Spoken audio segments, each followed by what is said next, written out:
Good morning and welcome to Vlogmas Day 3! Day 3 na agad. Grabe, sobrang bilis ng araw. Anyways, nandito na ako sa aming balcony kasi nga gusto ko lang maarawan. Aantayin lang natin yan sumilip. Ang ganda nito kung pwesto namin dito sa balcony kasi nga tutok talaga yung araw dito. Pero, look at my view. Good morning, Kiel! Look here! Dahil di pa kami nakakapalengke, ang ulam nila ay spam. Pero okay lang yan. Next week na. Tapos, Krispy Kreme and then tinapay. Bye-bye! Love you. Love you. Bye-bye. Love you. Bye-bye. Bye, guys! I'll 1 hour break ko, maglalakad tayo in place kasi hindi pa dumadating yung in-order ko na remote para sa walking pad. So, TV muna. YouTube muna tayo.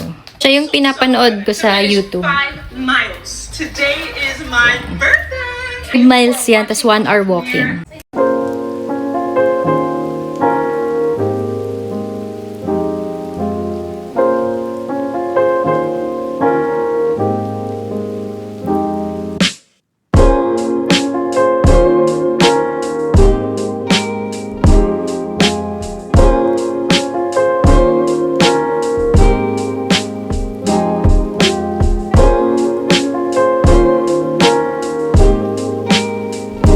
Susundo na kami. Nakapaglakad pala ako kanina pero in place lang and finally nakita ko na yung remote ng aming walking pad na hindi ko akalain na doon ko siya mailalagay. Nakalimutan ko kasi kung saan ko na ilagay. Pero anyways, magsusundo kami ng mga bata. Tas kanina yung clip na makikita nyo, kasama ko doon yung mga friends ko dito sa aming village. Sabi nila okay lang daw na isama sila sa vlog. So kapag nag-Christmas party kami, mapapanood nyo ulit sila.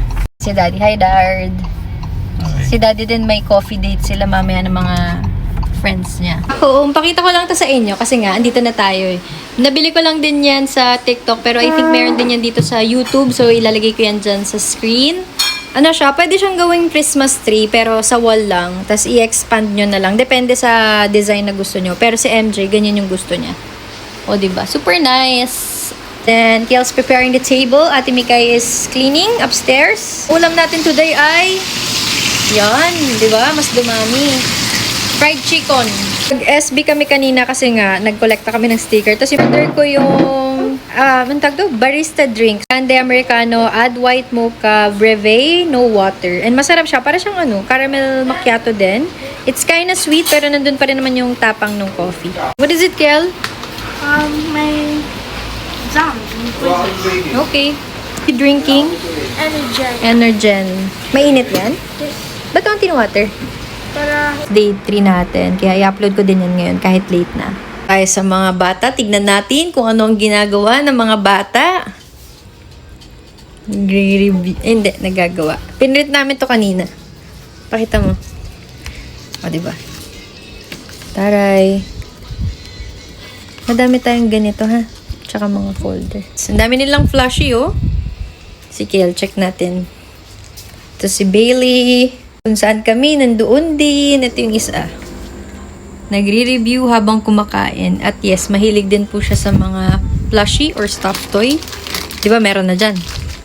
Meron pa dito. Hindi namin inaangat lahat sa kama kasi hindi kami kasya pag natulog. So, ito pala yung kwarto ni Kiel. Towel mo, anak. Nakalimutan mo na naman. Nakalimutan ko sabihin kasi nakita ko yung pag-giveaway nila Mami Via dun sa birthday ni Ollie. Na-invite kami and I'm super happy na na-invite nga kami na family doon. Kasama ko si Kiel tsaka si Kirsten. Wala, butos pala yung damit ko dyan. Okay lang yan. Magti-TikTok mini-vlog ako pero hindi ko pa in-upload kasi hindi pa nag-upload si Mami Via. Kaya ayun. Pero anyways, ito yung pag-giveaway nila. Actually, sobrang daming pag-giveaway pero isa na to doon. Ito naman mga gift kay Kiel dahil nag-birthday siya. 11 na siya. Kakaloka, ang bilis ng panahon. Para medyo humahaba yung vlog natin, itutur ko na kayo dito sa kwarto ni Kiel. So ito, nabili ko yan sa TikTok. Pero for sure, yung online seller sa TikTok, meron din naman siya Shopee. Pero ang ganda niyan, toy organizer siya. Kasi si Kiel, kahit 11 na siya, hindi pa siya ready mag-let go ng mga laruan. So, hinayaan muna namin. Pero, in-arrange ko na para naman hindi makalat. Maganda yung quality. Kasi kapag sa mall to binili, medyo mahal. Hindi, mahal talaga. Kaya doon ako sa TikTok bumili. Mga Lego niya na natira na buo na pwede pang i-display. Tapos, ito yung mga sasakyan.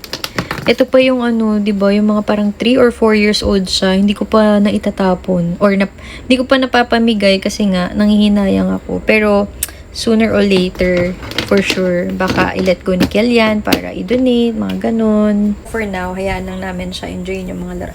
Kamot ako ng kamot, nakakaloka. Enjoyin mo ni Kel ang mga toys niya. Ayan siya. Hi. Hi. MJ pala ay umalis. Nakipag-meeting siya ulit. Pero dito lang sa may episode 1, parang nag-coffee sila dahil mag-community service kami sa Saturday. So, isasama ko din kayo sa vlog namin doon.